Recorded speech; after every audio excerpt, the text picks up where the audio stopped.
दिवसभर उभी राहिली नशी मला. म्हणून काय लेकराला असं मारायचं का? अगं आई पण असंच काय फुकट येत नाही, हस्ता खाव्या लागतात त्यासाठी. भंडावून सोडलं ग बाई या पोरानं.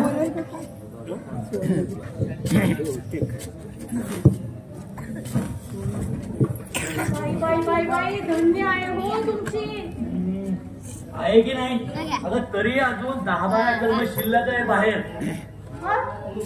एक काम करा, एक लावा तुमच्या डोक्यावर आणि एक लावा माझ्या डोक्यावर. हे लाव. काय तुझ्या हस्ते कुंडीत लाव असं म्हटलं मी. वृक्षारोपण होऊ दे तुझ्या हस्ते. हा बाई बाई बाई बाई बाई ओ हे हे हे सगळं काय आहे? किती उपयोग केला हा? मुलापेक्षा मूल झाला आता तुम्ही. प्रौढते निज शैशवास जपणे बाण कवीचा असे. अहो ते शैशव इकडे कशाला हवंय? दिवाणखान्यामध्ये या. तुम्हाला काय अंगण गच्ची काय कमी पडलं होतं का? अगं मला नाही, मग आपल्या बब्याला. अगं तुझ्या नातवाला. अगं त्याला पाय फुटायला लागल्यापासून या कलमांची अशी कंबत्ती उडवली. अगं त्याला 4-8 कलम उचलून फेकली गेल्या 4 दिवसामध्ये. अहो काय सांगू, स्वयंपाकघरात सुद्धा असाच उच्छाद वाढलाय पोऱ्यानं. अहो तुम्हाला सांगू का, स्वयंपाकघरामध्ये काचेची बरणी का कपशा अजिबात खाली टिकू देत नाही. अहो तुम्ही ग्वाल्हेरवरनं जो टी सेट आणला होता ना, तो सुद्धा फोडला त्यानं. मग त्यात काय? तुमच्या कोळशाच्या बिलास पैसे वसूल करून घ्यायचे त्यांच्याकडून. काहीतरी चावलं तुमचं. ऐका, मला ना तुम्हाला काहीतरी सांगायचं. सांग ना. पण तुम्ही गंभीरपणे याचा विचार करणार असाल आणि ऐकून घेणार असाल ना, नीट करत सांगत्या. गंभीरपणानं ऐकू. बोला. हे बघा, याबद्दल बोलतेय मी, या पत्राबद्दल.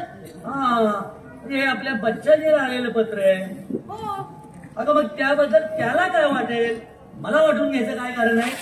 अहो हे पत्र काही खास तिचं दिसत नाही. तिचं म्हणजे? अहो त्या प्रधानांच्या बंदाचं. कसेल मग? पण मला सांगा, हे आपल्या बच्चाला हे असं पाकिटातून का आलं बरं असेल? आता हे उघडून बघितल्याशिवाय कसं समजणार? मनात शंका आली तर उघडून नाही पाहायचं का? अगं ही दुसऱ्याची पत्र अशी उघडून कशी बघायची? दुसऱ्याची? आता आपला लेख काय दुसरा झाला का? नाही, तो आता आपला नाही राहिला. तो कुणाचा आहे ते अजून ठरायचंय.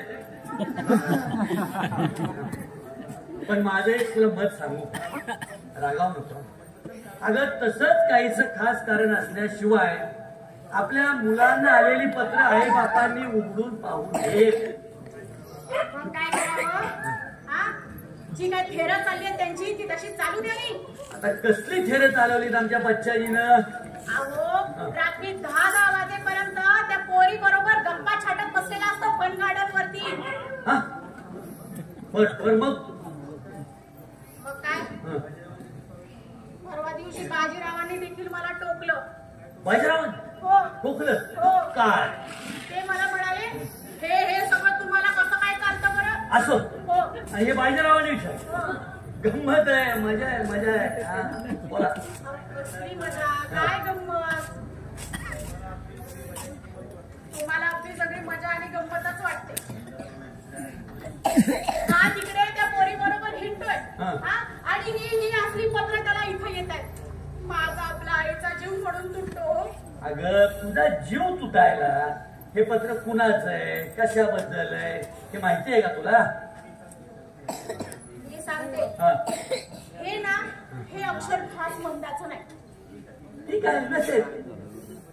मी काय म्हणते, तुम्ही बच्चूला जागच विचारायचा. हो, तो आला की त्याला विचार. जाग विचारू नका, त्याला खरमरीतपणे झाडा. खरमरीतपणे झाडतो. त्याला म्हणावं ही असली थेरा या घरामध्ये चालायची नाही. हो, आम्हाला काय लाज लज्जा अब्रू काही आहे का नाही? मग आपल्याला काय जहाज राज्य आपलं आहे का नाही? मग काय तर, पोरीला त्या फन गार्डन वरती 10 वाजेपर्यंत घेऊन जातो. ही कसली रीत झाली? नाही ही असली रीत कशी असते? हा. आपल्या वेळची गोष्ट वेगळी होती. काय? नाही म्हणजे आता जवळ इतके उद्यान असताना तिकडे पंडा गार्डनवर कशाला जायला पाहिजे?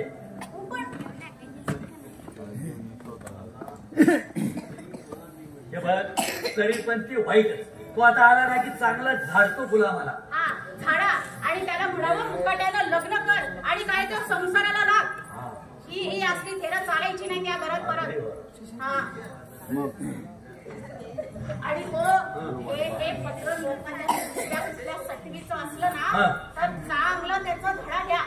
हो नुसतं घेतो बोलू नका. मी तरी त्याला काय बोलणार आहात काय माहिती. नाही बघशील एखाद्या दिवशी असा त्याला झाडतो गुलामाला बघतच राहशील.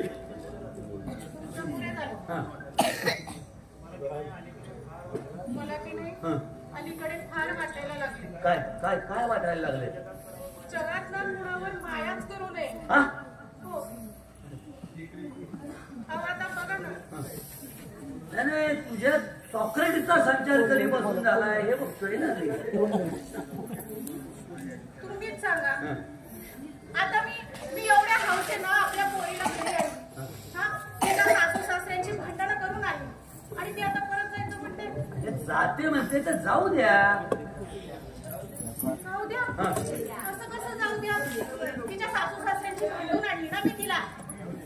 हे बघ नवऱ्याने आपली बायको मागितली ना की आई वडिलांनी क्षणाचाही विलंब न करता एक्सप्रेस डिलिव्हरीनं धाडून द्यावी. अहो पण तिचा नवरा तर म्हणतोय की इथंच राहू दे तिला. त्याचं तर काहीच म्हणणं नाहीये इथं राहण्याबद्दल. तर त्यांना म्हणायला काय जातंय? आम्हाला काही हे आहे की नाही? तर तुला हा आहे त्याला ही आहे आणि तुम्हा दोघांना हे आहे. अगं म्हणून तर सगळी भानगड निर्माण झाली आहे ना.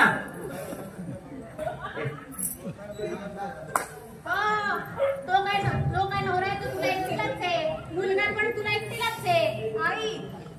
आई वगैरे काही बोलू नकोस मला तुझ्याशी एक शब्द सुद्धा बोलायचं नाहीये. जरा तुझ्या प्रेमाची प्रकृती मला तपासू दे. ईश्वर हे काय करताय बाबा? अरे वा अरे ठोके जलद पडतायत.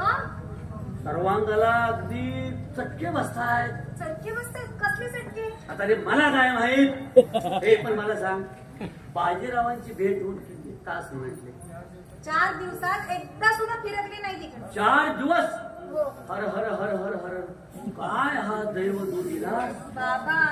अरे हो दिव्य प्रेमाची अखेर ही अवस्था व्हावी ना. अहो तसं नाही हो. धंद्याचा एवढा मोठा व्याप वाढवलाय त्यांनी. मग त्यांना वेळ नसेल मिळाला. कामाबद्दल एक शब्द देखील बोलू नको आई. बर मग नवऱ्याने आपली बायको वाऱ्यावर सोडली असं आपण म्हणूया. तसं नव्हे हो बाबा. मग कसं? अगं तसं नाही तर कसं ग? तसंही निरोप भाऊंच्या बरोबरीनं सगळे निरोप येतातच आहे ना. आपण थोडं समजून घ्यावं. असं पण आई नुसते निरोप येतात ते स्वतः येतात का? म्हणून काळजी वाटतेय मला.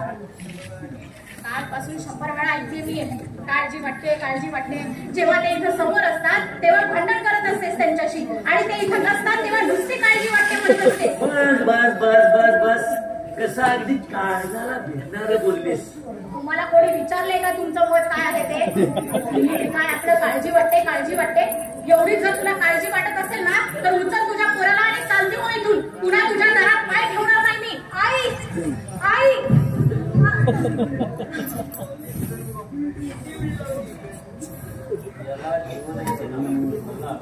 याला जीवन ऐसे नाव. बाबा आईला लागेल असं एक तरी शब्द बोलले का? आता ते तू आईशी वाटावं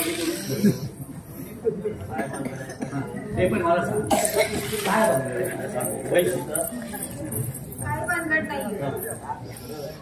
खरंच काय भानगड नाहीये. फोटो पण बाबा त्यांचं की नाही मुळी मनच ठिकाणावर नाही. काय झालंय काय? मनातल्या मनात जळतील कुर्तील स्वतःला त्रास करून घेते. पण एका शब्दाने देखील कोणाला बोलायचे असले आतल्या गाठीचे. बाबा मला खात्री 2 वेळचे घास सुद्धा त्यांच्या पोटात कधी गेले नाही. अरे पण हे मला आधी नाही का सांगायचं तू? कसं सांगणार बाबा? अण्णा ओरडले असते तसं तुम्ही देखील ओरडले असतात की तरी हातापाया पडली पिंडीत होते त्यांना की कामाचं त्यांना इतके दिवस वाढवू नका म्हणून आकाशाला रोज मी घालू नका म्हणून इतकी मोठी शेत घेऊ नका म्हणून त्यांना सांगितलं होतं पण त्यांनी मलाच मूर्खात काढ आणि गेले चोऱ्यात निघून आणि आता काय आता काही नाही बघ पोरी मी काही कुणी श्रीमंत जहागीरदार नाही पण तशीच काही पैशाची अडचण असली ना पाया पडते बाबा पण पैशाची एक शब्द देखील बोलू नका बाबा ठीक पण बेटी फार फार मानी आहेत बाबा माझे दागिने मी त्यांच्या समोर नेऊन ठेवले 2 दिवस त्यांनी माझ्याशी बोललं देखील नाही हो म्हणून मला इथे आणून टाकली त्यांनी मनातल्या ताज्या कधी बोलून दाखवायच्या नाही कधी कुठं मला सवाही करून घ्यायचं नाही कसली मदत सुद्धा घ्यायची नाही हे सारं जीवभावाच्या माणसाबद्दल ते असलं कसलं प्रेम बाबा पोरी अगं बापरे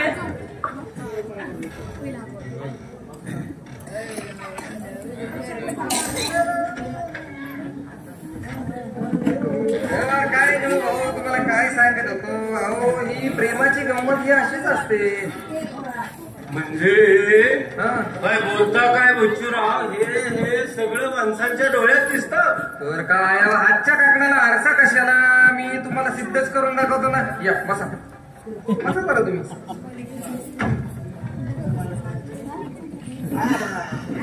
म्हणजे डोळ्यात बघून सांगा बरं तुम्हाला काय दिसत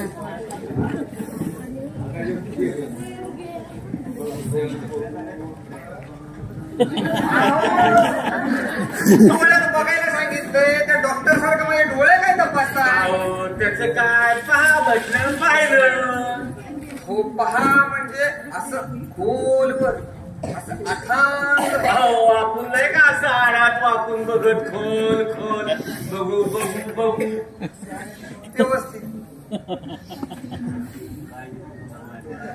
काय दिसलं काय तुम्हाला माझ्या डोळ्यात अहो कुपऱ्या झाल्या कुपऱ्या तुम्हाला काय कोपऱ्यात दिसणार 2 थेंब झाले दारू तुम्हाला कोपऱ्यात दिसणार ते जाऊ दे या इथं. तुम्हाला एकदम मस्त दाखव पत्रातल्या फक्त पहिले 2 ओळी वाचायचे तुझ्या डोळ्यात ती जीवघेणी घाऊ अहो घाऊक तो काय कोळशाचा व्यापार आहे का घाऊक नाही हो भाऊक असे. भाऊ चमक मला दिसली आणि तेव्हाच मी हरकून गेले तेवढ्याच बाय अहो कसली चमक दाखवतोय तुम्हाला भाऊ आमचा बच्चू अहो, ती घाऊ चमक असं नाही हो आमची आपली एक जनरल चर्चा चालली होती मी आपल्या माझ्या प्रेमाची फिलॉसॉफी त्यांना समजावत होतो प्रेमाची फिलॉसॉफी तुझ्या हो आणि ती निळू भाऊला सांगत होतास मग काय तर अहो त्याचं काय प्रोफेसर साहेब अहो घरात घोट नवऱ्या आणि घोट नवरे असले हे असंच व्हायचं असं म्हणजे कसं अहो स्वयंवर दुसरं काय आजकाल स्वयंवराचं देखील फार मोठं धर्मशास्त्र आहे वयोवराचं शास्त्र अहो म्हणजे त्याचं काय आहे अहो गुडघ्या एवढ्या या गाव भावाऱ्या रस्त्यावरून सरळ जाताना सरळ समोर बघायचं सोडून असं तिर्प कटाक्ष टाकतात अहो नशीब यांच्या आई वडिलांचं गाडी घोड्याखाली सापडत नाही तिरपे कटाक्ष अहो विचार आहेत ना काय तिरप कटाक्ष असतं ते हो निळू भाऊ भलताच विपर्यास होतो अहो विपर्यास कसाचा डोंबलाचा प्रोफेसर साहेब या वधूवरांना लग्न करून मग चोऱ्या करायला कोण नाही म्हणताय का आता या स्वयंवरात चोऱ्या कुठून आल्या अहो हृदयाच्या चोऱ्या अहो चोरून ही मंडळी काय चोरणार आहेत नाही माझ्या म्हणण्याचा अर्थ एवढाच होतोय की अहो निळू भाऊ हे काहीतरी करा हृदयाच्या चोऱ्या करा पण निदान चोरलेली हृदय तरी नीट सांभाळा. हा. पण यांचं असं नाही. हा. जरा का एखादं नवीन हृदय गवसलं हे जुनं काढल्या यांच्या प्रेमाचा व्यवहार म्हणजे नुसती मोडतोड. अहो जोडा जोड्यांना कधी जमलीच नाही म्हणजे काय.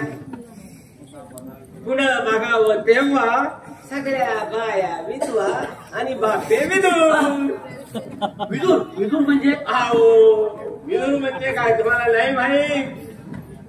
अहो विदूर म्हणजे यांचा प्रेमभंग म्हणजे एक प्रकारची विदुरावस्थाच नव्हे का. अहो निळू भाऊ, तुमच्या या नवीन व्याख्येप्रमाणे मग आमचा हा ब्रह्मचारी लग्नापूर्वी स्थिजवर झाला म्हणायचा. काय या निळोभाऊंना काही सांगण्यात अजिबात अर्थ नाही. हे पहा बच्चूराव, आमची भाषा तुम्हाला समजायची नाही आणि तुमचे विचार आम्हाला पटायचे नाही. बर बर बर, पण ते चमक चमक चमक कसली म्हणत होता हा बच्चू. अहो विचारांनाच कसली चमकती. अहो काही नाही हो, मी आपलं ते सहजच सहजच सहजच काय ते. अहो तसं काही नाही हो, काही नाही. इकडे इकडे पुढे इकडे या. अहो यांच्या डोळ्यात त्या आपल्या ह्या ते काय भाऊक काय भाऊक चमकते. भाऊक भाऊक कुणाला कोण होत्या. कुणी नाही. अहो असं कसं काय बोलता राव. आता त्यांच्यावरूनच तर हे सगळं निघालं. निळोभाऊ तसं मी असं एक अमुक एक असं माणूस काय. अहो आता दारापाशीच नाही का बोलल्या ते कोपऱ्यावरचे कोणते डॉक्टर. डॉक्टर प्रधान. अहो डॉक्टर प्रधान नाही हो. डॉक्टर प्रधानांना याच्या डोळ्यात चमक दिसली. अहो डॉक्टर प्रधानांना नाही, त्यांची मुलगी काय तिचं नाव. मंदा. हा मंदा मंदा. बरोबर यांची मंदा. नाही नाही, डॉक्टर प्रधानांची मंदा हे ठीक आहे. अहो पण ती यांची कधी बसून नाही. काय रे बच्चू, अरे काय नवीन नवीन काय भानगड काढली. अहो भानगड तशी जुनीच आहे पण यांची चमक मात्र नवीन आहे. बच्चू अरे अरे अरे, या निळोभाऊंना आहे ना काही सांगायची सोय नाही. काय आहे निळोभाऊ, तुमच्या तोंडात जरा तीळ सुद्धा भिजत नाही. काय रे बच्चू, हा? तू प्रेमात पडणार नाही त्याची प्रतिज्ञा केली होतीस ना. हो. मग काय काय झालं काय या प्रतिज्ञेचं. तसं काय नाही हो, हा. मी काय ते प्रतिज्ञा मोडलेली वगैरे नाहीये. बर. आता त्या डॉक्टर प्रधानांच्या मंदाला माझ्याबद्दल असं काहीतरी उच्च उदात्त असं काहीतरी वाटायला लागलंय. एवढंच. बर. म्हणजे अद्याप तू तुझ्या प्रतिज्ञेपासून ढळला नाही. एक रेजभर सुद्धा नाही. तिला मी स्पष्ट सांगितलं, हा. हे जे काय आहे ना ते माझ्या घरी येऊन बोल. बर. ठीक आहे. म्हणजे म्हणजे बच्चूराव तुम्ही काय शंकरासारखा तिसरा डोळा उघडून काय ती भाऊक घालून त्याला दाखवली ना. तसं नाही हो. तसं नाही. तुमची म्हणतात समाधी तुम्ही सांगा. बर. आता त्या डॉक्टर प्रधानांच्या मुलीला माझ्या डोळ्यात एक विशेष प्रकारची चमक दिसली आणि ती हरकून गेली. आता काय म्हणा हरकून गेली म्हणजे म्हणजे म्हणजे जे हरकून गेली म्हणजे त्याचं काय आहे. तिला माझ्याबद्दल जरा काहीतरी वेगळं काहीतरी असं उच्च उच्च आणि उदात्त वगैरे असं काहीतरी वाटायला लागलं. मग आता त्याला आमचा इलाजही नाही ना. म्हणजे तुला असं म्हणायचंय की मंदानं तुला पाहिलं आणि ती तुझ्या प्रेमात पडली. यात काय संशय आहे बाबा. आणि म्हणून तू विरघळलाच. नाही नाही नाही, तसा सहजासहजी विरघळलं नाही. पण प्रसंग एवढा बाकारा निर्माण झाला होता ना की मग मला त्याची तुम्हाला कल्पना नाही हो. परवा ती गुंड गार्डनवरून अशी नदीच्या पात्रात उडी घ्यायला निघाली होती. एका माणसाच्या जीवाचा प्रश्न होता. म्हणजे तिला घेऊन तुम्ही बंड गार्डनवर गेला होता. हो गेलो होतो. म्हणजे तिलाच तिच्या मनातल्या भावना जरा बोलून दाखवायच्या होत्या तेवढ्यासाठी गेलो होतो. बरं बरं. मग पुढं काय झालं. नाही तिचा जीव वाचवायचा आहे ना तुला. बोल. हो मी ठरवले मी आता तुझा जीव वाचवणार आहे. अरे मी तरी एकटा किती वेळा ताळून धरू. नाही म्हणजे हे बरे केले. अहो स्त्री हत्येचं पातळ घडण्यापेक्षा तुमची प्रतिज्ञा मोडलेली बरं.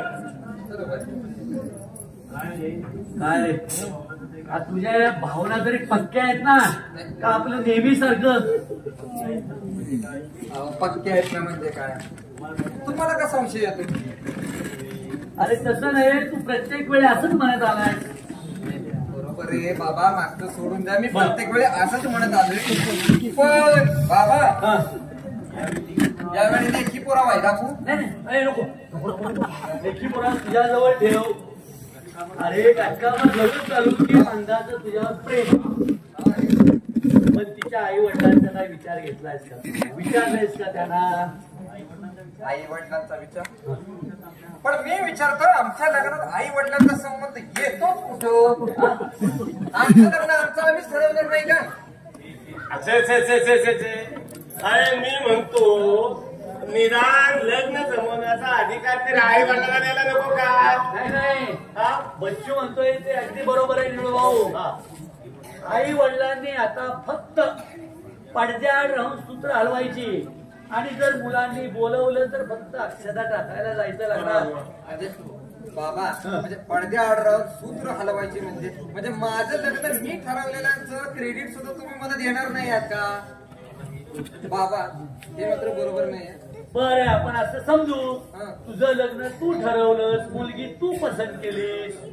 काय आहे बाबा, मुलगी पाहिलीस काय, पसंत केलीस काय, असं काय बोलू नका परत परत. अगदी कानात तो शिशाचा रस ओतल्यासारखं होतं.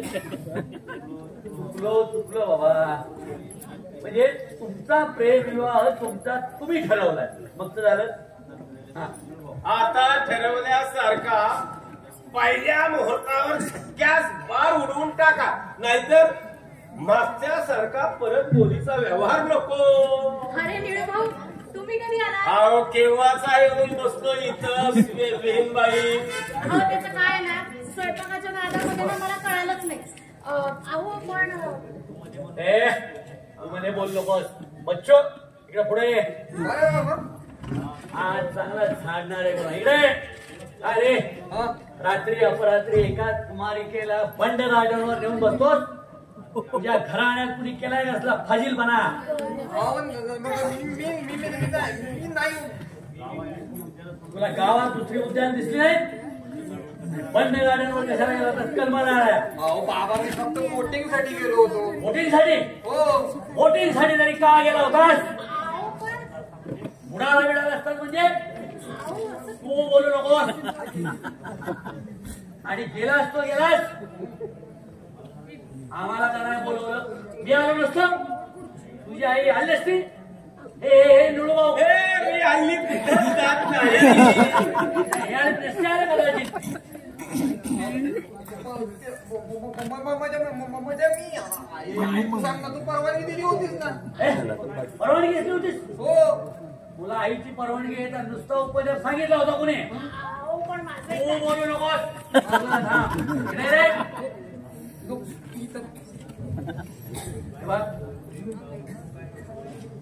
पुढे ये तू.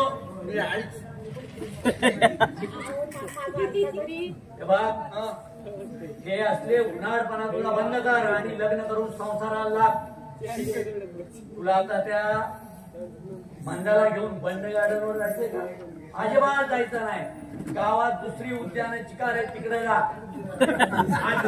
पण हे असं जाणार आहे का? नाही रे बदल सूट झालं का? जा रे.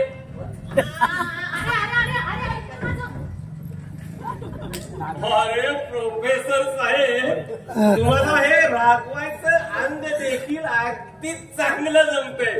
बसल्या जागी मी काय टरकून गेलो. काय केलं तुम्ही हे? पुन्हा त्या बंड गार्डनवर तो पाऊल ठेवणार नाही. किती तडातडा बोलला तुम्ही त्याला. अहो आत्ता ऑफिस मधून आला होता, चहा पाणी सुद्धा घेऊन दिलं नाही. नाही त्याला एकदा झाडायला पाहिजे होता. आणला तुम्ही त्याला, पण त्या पत्राबद्दल विचारलं का? जाऊ दे का कचऱ्याचा विषय घेऊ नये, पुन्हा केव्हा तरी विचारू आपण त्याला. काय निळू भाऊ, पण पुन्हा आता गुलाम बंड गाड्यावर पाऊ ठेवणार नाही. हे राहू द्या, मी आल्यापासून बघतोय आमचं पिल्लू कुठं दिसत नाही. अहो तुमचं पिल्लू वर झोपलंय. अहो झोपला असेल तर उठवा त्याला, मी बरोबर घेऊन जाणार आहे आता त्याला. कुठं घेऊन चाललात? अहो कुठं म्हणजे मी घरी घेऊन जाणार आहे आमच्या. अहो असं कसं, आमच्या पोरीला माहेरपणासाठी पाठवलीत ना इथं? अहो तर मग मुद्दल घ्या ठेवून तुमच्याकडे, आमचं व्याज द्या आम्हाला. व्याज देऊन गेलात तर मुद्दल कसं राहील इथं? हा आता बघू द्या तरी या लबाडाला. आणि हा घ्या गुरु महाराजांचा अंगारा, आणि हे देवीचं तीर्थ. देवीचं तीर्थ औषधाने वाटली. मला सांगा आतला माल अस्सल असला म्हणजे झालं, वरच्या गोंदपाटाला काय त्याची काय चौकशी करायची. बरं त्याला रोज अंघोळ दृष्ट बिष्ट काढताना अहो असं आमच्या मंडळींना सांगितलेलं आहे, ऐकताय का नाही? रोज दृष्ट काढता का? आता ते पोराच्या आईलाच विचारा. चला चालतंय. प्रेमला हा ते मगाचं ते पत्र आणले.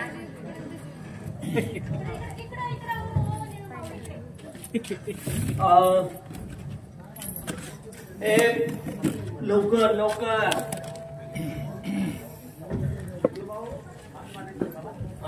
हाक मागितली तुम्ही मला.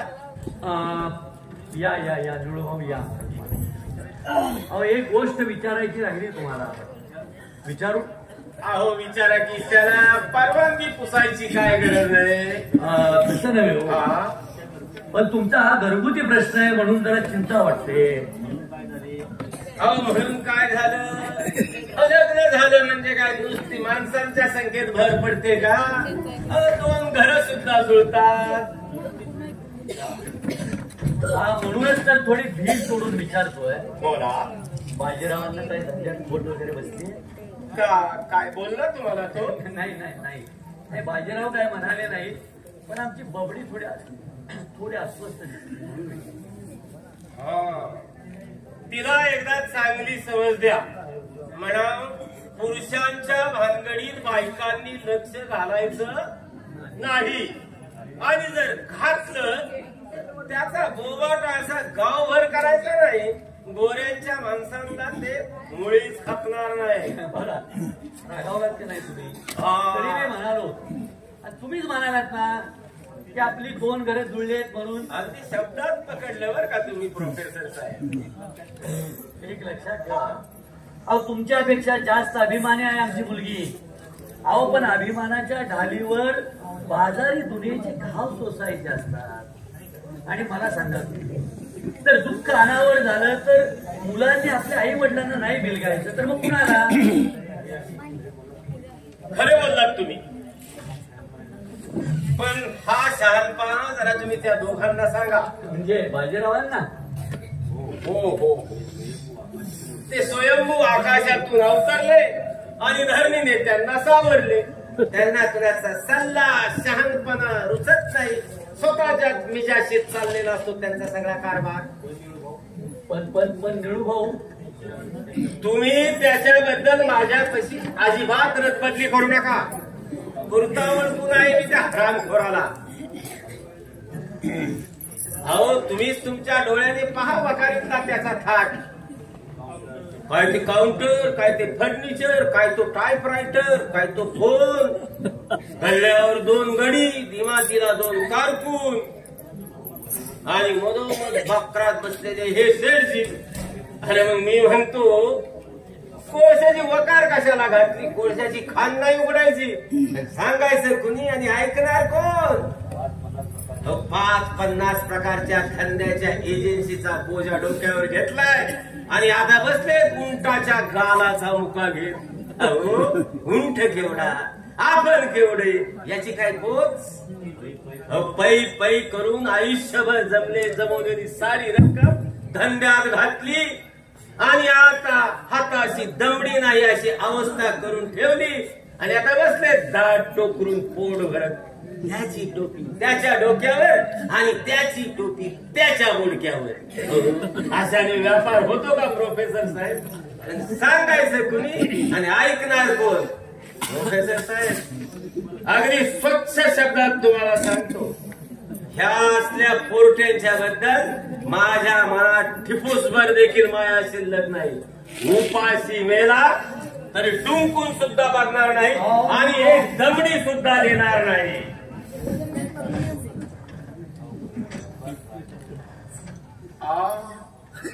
प्रोफेसर साहेब उगाच काळजी करू नका. तसं काय आभाळ फाटलेलं नाही.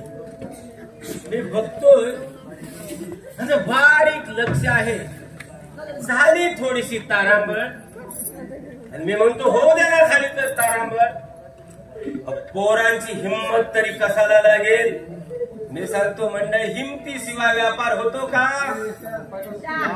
प्रोफेसर साहेब तुम्हाला एक गंमत सांगतो. माझ्या लहानपणी माझा बाप मला भिक्षुकीत धाडायला निघाला होता कोकणात. अहो तावा तावाने तसाच मी घराबाहेर पडलो आणि इथे येऊन कामाला लागलो. अहो कोळशाची पोती वाहून खांद्याला घट्टे पडलेत माझ्या. कोळशाची वकार काय सोन्याचे दिवे घासून कमवली नाही. प्रोफेसर साहेब अंगात हिंमत असावी लागते, हिंमत. आणि आमचा हा दिवटा वकारीच्या छतावर उभा राहून आकाश मोजायला निघालाय. आकाश अहो गोरे घराण्याचं रक्त सहसते त्याच्या ढसाढसात, ते त्याला असं स्वस्त बसू देणार नाही. रामकृष्ण हरी, रामकृष्ण हरी. बच्चूचं पत्र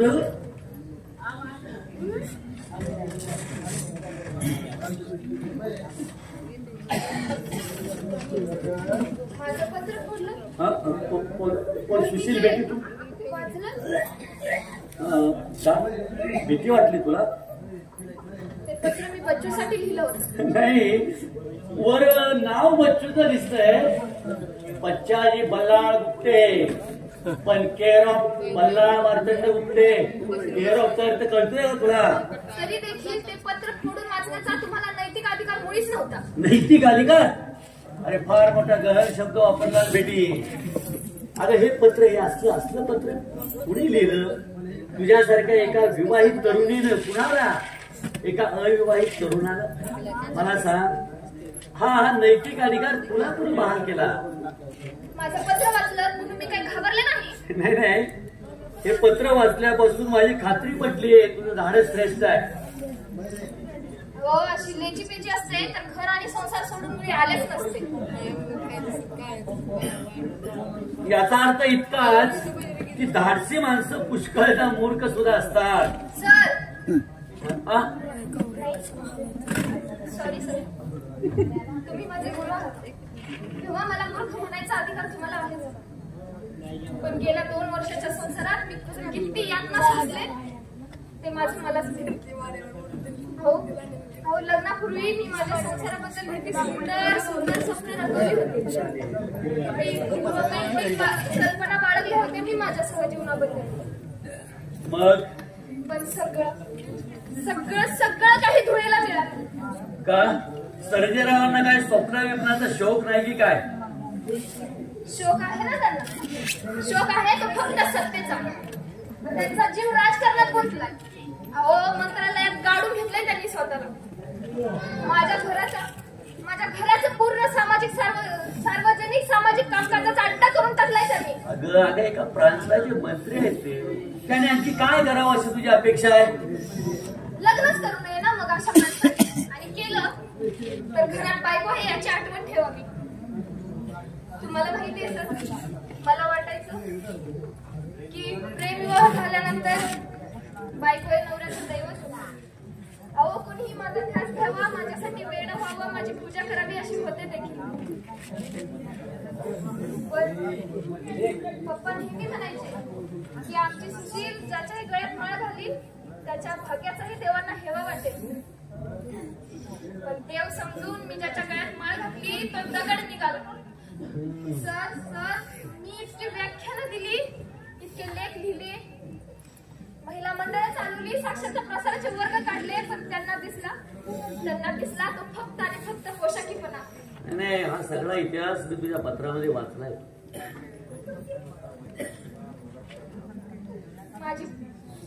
माझी बुद्धिमत्ता, माझी प्रतिष्ठा, माझे पराक्रम, अहो सगळ्या जगानं माझ्यासाठी कौतुक करून माझं आकाश विघ्न करून ठेवलं होतं.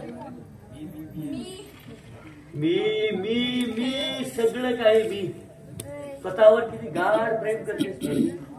अगं तुझ्या या मनाचा कोपरा सर्जरावांना मिळता ना, एक कोपरा तरी ते आयुष्यभर तुझ्या भोवती पिंगा घालत बसले असते. पिंगा राहू दे हो सर, पण त्यांनी माझ्या अस्तित्वाची साधी दखल सुद्धा घेतली नाही. त्यांच्या बंगल्यात 10 नोकर आहेत, तशी 11वी बायको. म्हणून तू या नोकरीचा राजीनामा द्यायचं ठरवलंयस? दिला तरी त्यांना त्याचं काही नाही. मी घरातून निघताना एक पत्र लिहून आले. ते पत्र वाचल्यानंतर ते काय म्हणतील असं तुम्हाला वाटतंय? नाही, मला काय वाटतंय त्यापेक्षा तुला काय वाटतं ते सांग. जागचे हालायचे सुद्धा नाही. त्यांच्या प्रियना म्हणतील, हे लेटर घ्या, 7 नंबर फाईलला लावून ठेवा आणि तिला कळवा, मॅटर इज क्लोज म्हणून. अगदी नवरा बाकी नवरा निवडलाय सर तू. आता खात्री पडली सर माझी. त्यावेळी माझा निर्णय चुकलाच. बरं. त्यांचं माझ्यावर खरोखर कधीच प्रेम नव्हतं. अरे वा. आता मी सांगतो असं कर, हा सगळा खेळ मोडून टाक आणि पुन्हा स्वयंवर मार आणि देशोदेशीच्या राजपुत्रांना त्यामध्ये बोलव. पण तुला सांगू का, तू ज्याच्या गळ्यात माळ घालशील ना, तुझ्या स्वप्नांना अहोरात्र गोंजारण्याची हमी देणाऱ्या एखाद्या गुलामाच्या गळ्यात माळ घाल म्हणजे झालं. माझी खात्री पटली सर. बच्चूचं माझ्यावर खरोखर प्रेम होतं. नाही नाही नाही, त्यात काय अर्थ नाही. बच्चूला त्याची चूक कधीच कळून चुकली. आम्ही एकमेकांसाठी जन्माला आहोत असंच आम्हाला वाटायचं. शक्य आहे. भ्रमात राहण्याचा मगता काय तू फक्त एकटीनेच घेतलायस? आमचं प्रेम तुम्हाला भ्रम वाटतं? नाही नाही, अगं भ्रमात होता बच्चू आणि तू त्याला खेळवत होतीस आणि त्याच्याशी खेळता खेळता स्वतःची फसवणूक करून घेत होतीस. स्वतःची फसवणूक असेल, शक्य असेल. त्यावेळी मला मुळीच प्रेमाचा अर्थच कळत नाही. अजून तर तुला कुठं समजलाय प्रेमाचा खरा अर्थ? म्हणजे प्रेमासाठी मी इतकं घरदार सोडून आले तरी देखील तुम्हाला असंच वाटतंय सर? नाही नाही नाही नाही, प्रेमासाठी नाही. अगं तुझा अहंकार दुखावला गेलाय आणि म्हणून तू हा खेळ मोडायला निघालीस. खेळ? गैरसमज झालाय सर. अहो आमच्या प्रेमाला मुळी दिव्य प्रीतीची पायाच नव्हता. अगं सांगितलं कुणी तुला की संसाराला दिव्य प्रीतीचा पाया असतो म्हणून? अगं संसाराला पाया असतो फक्त मदनबाधेचा, क्वचित प्रसंगी मैत्रीचा किंवा स्वभावातल्या समान धर्माचा. मदनबाधा? दिव्य प्रीतीची विटंबना करत आहात सर तुम्ही. चुकतेस बेटी. मी विटंबना नाही करत. मी तुला वस्तुस्थिती समजावून सांगतोय. अगं दिव्य प्रीती असा अहोरात्र जयघोष करत तुझ्यासारखे पतंग ज्या ज्योतीवर झेप घेतात ना, ती दिव्यही नसते आणि प्रीतीही नसते. अगं फुलपाखरांना चित्र विचित्र पंख देणारा तो जादूगारच स्त्री पुरुषांना त्यांच्या वसंतकालीन आकर्षणाचे विविध रंग बहाल करत असतो. मोठा लबाड या दुनियेचा सम्राट. एका हातानं तो रंग भरत जातो आणि दुसऱ्या हातानं प्रेमिकांच्या पदरांना गाठी मारत मारत हलकेच तो रंग पुसून टाकत असतो. समजलीस? एक सांगू तुला, तुझ्या प्रेमाची गत यापेक्षा काही निराळी आहे का? हे बघ, श्रावणातल्या संध्याकाळी कधी तू आकाशातल्या चित्र विचित्र रंगाच्या मेघमाला पाहिल्यात? अगं त्याच्या दिमाखानं आकाशात डोलत असतात त्या, परंतु सायंकाळ होताच हा सगळा उष्णात दिमाग ओघळून जातो आणि त्याच मेघमाला अस्तित्वहीन कळाहीन ओक्या बोक्या वाटू लागतात. सांग मला, आता तुझ्या प्रीतीची गत यापेक्षा काही वेगळी आहे? मग मी काय करावं असं वाटतं? भिडेपुरी आलीच तशी परत जा, तुला काही झालेलं नाही. परत जाऊ? एवढं सगळं झालं तरी परत जाऊ? मी त्यांना शरण जाऊ? शरण जाण्याची भाषा फक्त युद्धात शिकते, प्रेमात आणि लग्नात नाही. तुम्ही त्यांना पुरतं ओळखलं नाहीत सर. मी लिहिलेलं पत्र वाचल्यानंतर ते मला दारात सुद्धा उभं करणार नाहीत ना माझं तोंड बघणार.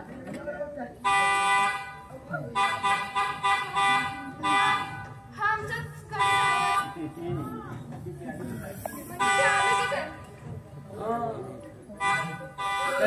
आलेले दिसत आहेत. हा म्हणजे तुमचं पत्र काही एकदम फाईल झालेलं दिसत नाही. एवढं सगळं झालं तरी ते आले. माझं पत्र वाचून देखील ते आले. आपण कोण आले? जागी हो बेटी. हे बघ सर्जेराव तुला भेटायला आले तुझा, आणि ही सगळी भूत गाडून तिथं परत जा. हो सर. हे जा. थांब मी जरा बोलावून येतो. नाही सर थांबा. सर यावेळी तुम्ही जाऊ नका. अगं माझा विद्यार्थी येतो एकेकाचा. ते काही असलं तरी यावेळी तुम्ही जाऊ नका. मला पुष्कळ बोलायचंय त्यांच्याशी. सॉरी सर, मला माफ करा. रागू नका, पण तुम्ही जाऊ नका. मीच जाते. All right. Everybody must bear his own cross. जा जा बेटी जा.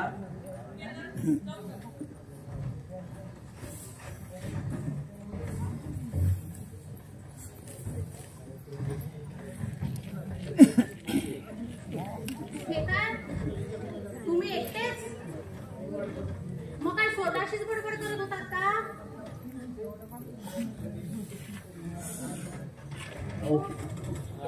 बाबासाहेब, आता गाडीतून सर्जेराव गेले का? अहो 15 वर्षापूर्वी या इस्माला मोटर स्टँडवर चालनाचं काम करताना पाहिलं होतं. आज कुठे गेलाय? धंद्यामध्ये असा एंटरप्राइजेस पाहिजे. अहो धाडस पाहिजे, धाडस. उगीच नाही बिल्डिंग सुटत.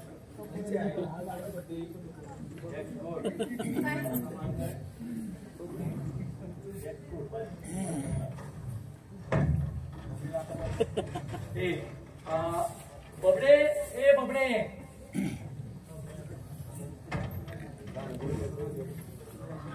थांबा, तिला नुसता हाका नका मारू. ती चांगले तिथे कान पकडूनच खाली आणते तिला. माफ करा सासूबाई.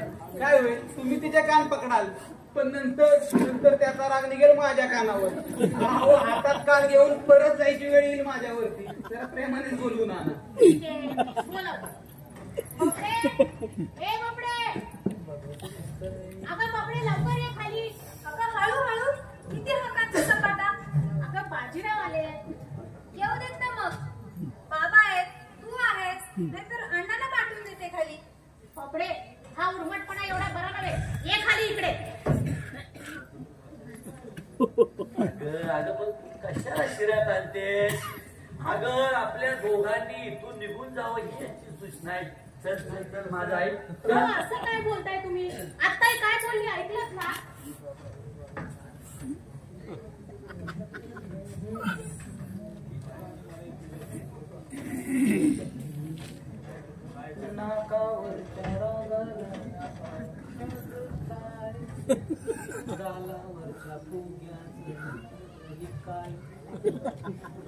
अगं हो, आल्यापासून तुला मी विचारणार होतो, आपला बाब्या कुठं दिसला नाही का? बाब्या बाबा माडीवर गेले. तू म्हणजे बुवा फारच. अगं बाबांना मी काय बाब्या म्हणतो का? बाब्या बाब्या, अगं आपला बाब्या म्हणतोय मी. अगं त्याच्यासाठी मी काय काय आणलंय ते बघ तरी. अगं जागा असताना म्हणजे नाचला असता, तुला नाचला. अगं बघ तरी. हो बुबू आणलाय, बुबू. मी पाणी पण आणली.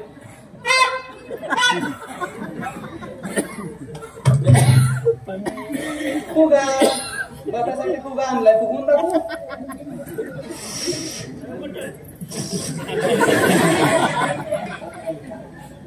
अगं बघ ही नवीन गाडी आणली. त्याला चावी द्यायला लागत नाही, नुसत्या शिट्ट्या काढली की जाते. गेली, ऍक्सिडेंट झाला. अगं हो, बोल ना. अगं हो, तुला महत्वाचं सांगायचंच राहिलं. अगं काल आपल्या फर्म मध्ये तो कलकत्त्याचा सेल मॅनेजर रामास्वामी येऊन गेला. अगं त्याने आपला धंदा एकदम जवळून पाहिला, खुश झाला. खूप मोठी आसामी आहे बरं का. म्हटलं 50 लाखांचा बिझनेस तुम्हाला देतो. मी म्हणलं ठीक आहे, पण 25% खाली मी काय कमिशन घेणार नाही. अगं महत्वाचं सांगायचंच राहिलं. काल तो मला कॅम्पात जेवायला जाऊ म्हणून मागे लागला. मी काय बदलू नाही त्याला. म्हटलं आज मला माझ्या बायकोला भेटायला जायचंय. अरे आम्हाला काय फॅमिली लाईफ आहे की नाही, पण काय करणार. अगं बोल ना काहीतरी. अगं हा तुला सांगायचंच राहिलं.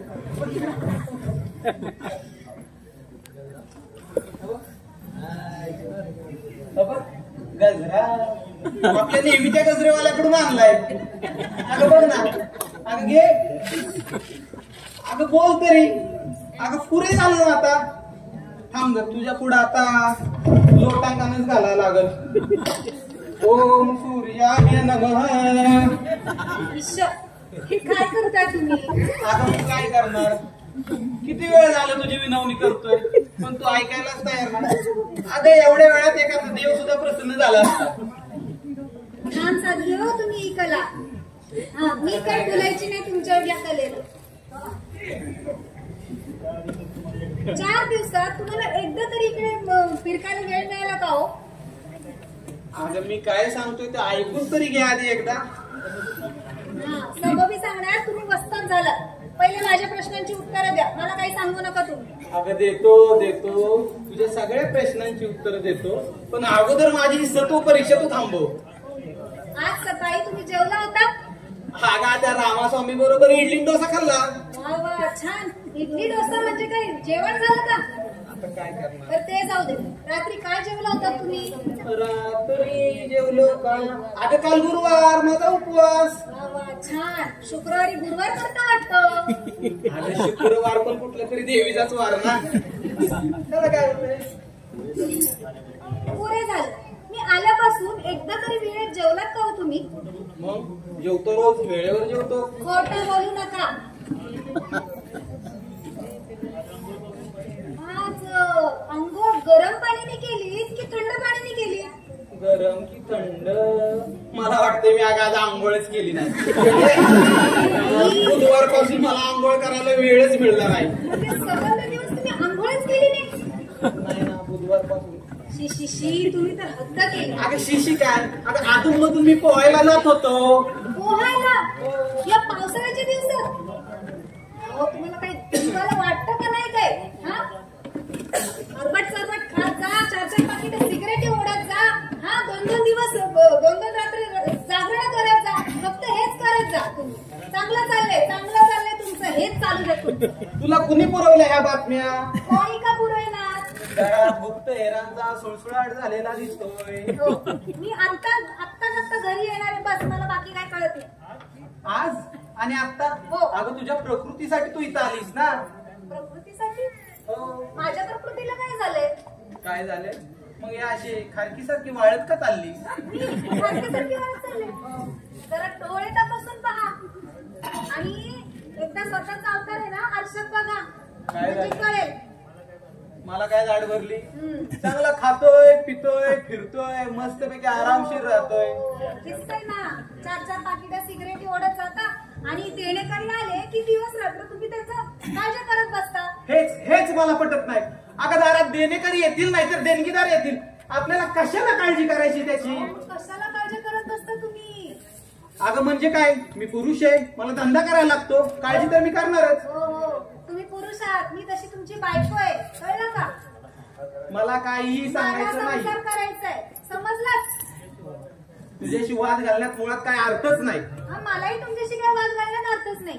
मी घरी येणार म्हणजे येणार, ही काळ्या दगडावरची पांढरी रेष. तुला नेणार नाही म्हणजे नेणार नाही, तू इथंच राहायचं. का नेणार नाही? अगं त्या आई वडिलांना काय वाटेल तुझ्या? काय वाटलं? अजिबात नेणार नाही, नेणार नाही. तू कशाला मध्ये घुसलीस? छान रंगलं होतं यांचं भांडण. अहो बघा ना बाबासाहेब, आता काय. बस आपण अगदी खुश आहोत या भांडणावर. अहो नाही बाबासाहेब, पण तुम्हीच सांगा आता. मी हिला एवढा वेळ सांगतोय. आता जे काय सांगायचंय ना ते तुम्ही दोघांनी एकमेकांनी घरी गेल्यावर सांगा. तू बोलू नकोस. अगं एकदा बायकोनं ठरवलं की नवऱ्याची काय मात्रा चालते का त्याच्या पुढे. पण बाबा साहेब माझं असं म्हणणं होतं की तिनं आपलं हे ऐकावं माझं थोडं. बाजीराव कशाला उगीच हरणारी लढाई लढत आहात. हरणारी लढाई हा आम्ही पाहिलंय मगाशी आता ओम सूर्याय नम पहा करताना. म्हणजे बाबा तुम्ही सगळं पाहिलं. सुनबाई उठला ग तुझा पोरगा. हो आले आले अण्णा. अरे वा पोरगा उठलेला दिसतोय. 4 दिवस झाले गुलामाचे दर्शन नाही. सासूबाई चला कधी बघायला बघतोय असं झालेलं आहे. बाई श्रद्धा झाली हो तुमच्या पुढे. हो? काय केलं ते कुशल येऊन जा म्हणून म्हणाला तुम्ही त्यांना. अगं गेली तर जाऊ दे. अगं जिथलं माणूस तिथं सुखी असल्यानं म्हणजे झालं. आता मला सांग तुला आणि मला यापेक्षा आणखी वेगळं काय आहे. पण खरंच आता बोबडी काही थांबायची नाही. अगं पिलांना पंख फुटल्यानंतर ते घरट्यातून बुडकर उडून जाणार. घरट्यामध्ये कसे राहतील. मग या घरामध्ये कोण. हे बघ 28 वर्षापूर्वी आपण लग्न करून या घरात आलो. त्यावेळी या घरात आणखी कोण होतं. हो खरंय ते. पण त्यावेळेची गोष्ट वेगळी होती. आता हे घर मला खायला होते. अगं म्हणूनच तू मला आणि मी तुला आपण दोघांनी एकमेकांची सोबत करायची. हे बघ जी अटळ आहे ते आपण स्वीकारलं पाहिजे. त्याबद्दल इतका विचार कशाला करायचा. हे बघ मी तुला सांगू का मी किती छान छान बेत ठरवलाय. अगं उद्या आपल्या लग्नाचा वाढदिवस नाही का. हे बघ या वाढदिवसाला आपण खंडाळ्याला जायचं. काय खंडाळा आणि तेही पावसात. आपली सगळी आजारपण आणि औषध बरोबर घेऊन जायचं. मी रेनकोट घेईन तू छत्री घे. मी मफलर गुंडाळीन तू शाल घे. आणि तिथं जाऊन काय करायचं. दिवसचे दिवस अगदी हातात हात घालून स्वच्छंदपणे बागडायचं. कसली चिंता नाही काळजी नाही फिकीर नाही. खूप खूप हसावं पावसात धावावं धुक्यातून हिंडावं अवकळ झाल्यात डुंबावं. आणखी काय नाही का. आणि यापैकी काहीच नाही जमलं तर आपण निवांत एका खडकावर बसून गतजीवनातल्या आठवणी आपण आठवत बसूया. आठवतं तुला 28 वर्षापूर्वी आपण असेच एका खडकावर बसलो हातात हात घालून एकमेकांना जिलगून. त्यावेळी तू काय म्हणाली होतीस आठवतंय. हो आठवते ना. मी म्हणाले होते असाच्या आनंदाच्या उत्कट क्षणी आपल्या दोघांचे प्राण इथेच जावे. आणि मी काय म्हणालो होतो. तुम्ही हसलात आणि तुम्ही म्हणाला छे छे मी सुद्धा मरणार नाही आणि मी तुलाही मरू देणार नाही.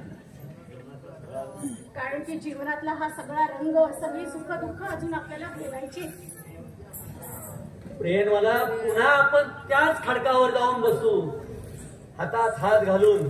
आणि पुन्हा मी तुम्हाला म्हणेन की या आनंदाच्या उत्कट क्षणी आपल्या दोघांचे इथेच प्राण गेले तर बरं होईल. आणि मग मी म्हणेन तथास्तु.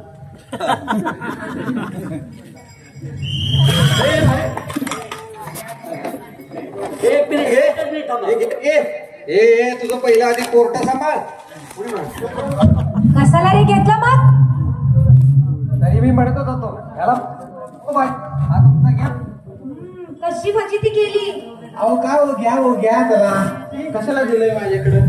सगळा माझा लेखन पोरे सांभाळता येत नाही तर आया होता येत आया. हो मग कशाला घेतलं रे.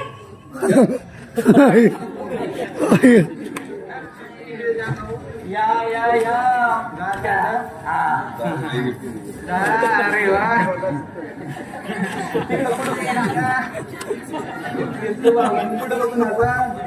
थांबा थांबा रसिका हो.